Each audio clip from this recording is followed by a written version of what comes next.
জাতীয় সঙ্গীতে সুস্পষ্ট কয়েকটি শিরক রয়েছে। খুব গুরুত্বপূর্ণ একটি বিষয় এবং সেন্সিটিভ বিষয়, একটু মনোযোগ সহকারে শুনেন। আলেম ওলামারা যে এটাকে শিরক বলে, কি কারণ বলে, কয়েকটা কারণ আমি আপনাদের দেখাচ্ছি। পাশাপাশি একটা জিনিস মনে রাখবেন, বাংলাদেশের যে জাতীয় সঙ্গীত, এই জাতীয় সঙ্গীতে বাংলাদেশের নামই উল্লেখ নাই, বাংলাদেশ নামটা উল্লেখ হয় না। এবং কি রবীন্দ্রনাথ ঠাকুর এই জাতীয় সঙ্গীতটা কোন ইতিহাসের প্রেক্ষাপটে লিখেছিলেন এটাও আমরা অনেকে জানি না।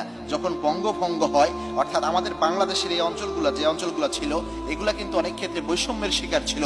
বড় বড় কলকারখানা, বিভিন্ন ফ্যাক্টরিগুলা সব হতো ওইদিকে, আমাদের এদিকে এই জিনিসগুলো আসতো না। যার কারণে এই বঙ্গভঙ্গ যখন হয়েছিল, আমাদের এখানেও পরিকল্পনা ছিল যে আমাদের এখানে ফ্যাক্টরি হবে, নিজস্ব কারখানাগুলো হবে।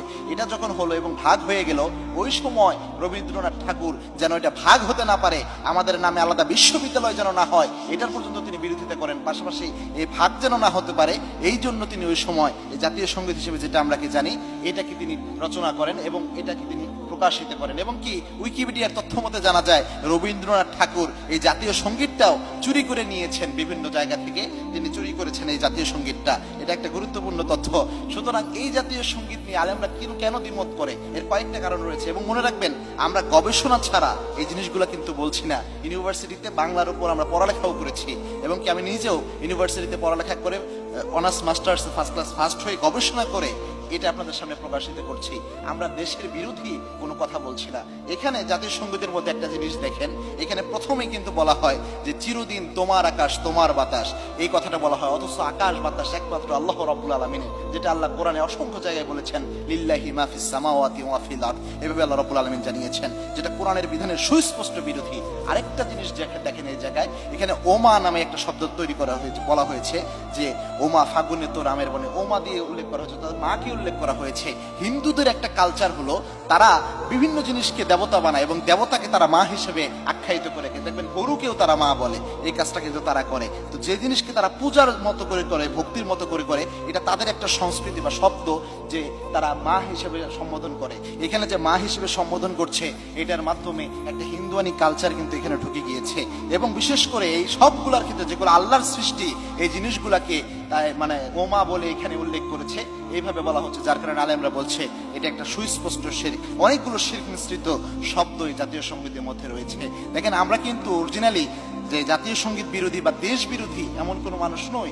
আমরা দেশকে ভালোবাসি। বাংলাদেশের সার্বভৌমত্ব রক্ষার যদি প্রশ্ন আছে, সর্বপ্রথম আলেম ওলামারা এটাই দাঁড়িয়ে যাবে।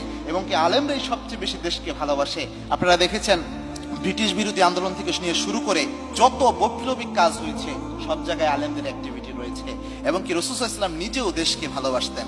আল্লাহর হাবিব সাল্লাল্লাহু আলাইহি ওয়াসাল্লাম যখন হিজরত করতে হয়, বাধ্য হয়েছেন যখন হিজরত করার জন্য মক্কা থেকে মদিনার দিকে আল্লাহর হাবিব সাল্লাল্লাহু আলাইহি ওয়াসাল্লাম চলে যাচ্ছেন। চলে যাওয়ার সময় আল্লাহর হাবিব সাল্লাল্লাহু আলাইহি ওয়াসাল্লাম বারবার মক্কার দিকে তাকাচ্ছেন। তাকিয়ে তাকিয়ে আল্লাহর হাবিব সাল্লাল্লাহু আলাইহি ওয়াসাল্লামের চোখ দিয়ে দরদর করে পানি পড়ছিল। আর আল্লাহর হাবিব সাল্লাল্লাহু আলাইহি ওয়াসাল্লাম বলছিলেন, মক্কা তু হাব্বু বিলাদি ইলাইক, এই মক্কা আমার জন্য অনেক বেশি ভালোবাসার। আমাকে যদি মক্কা থেকে বের করে দেওয়া না হতো, আমি কোশ্চিনকালেও মক্কা থেকে বের হয়ে যেতাম না, আমি কোশ্চিনকালেও এই মক্কা ছেড়ে যেতাম না। এই মক্কা আমার জন্য খুব ভালোবাসার। আল্লাহর হাবিব সাল্লাল্লাহু আলাইহি ওয়াসাল্লাম দেশকে অনেক বেশি ভালোবাসতেন।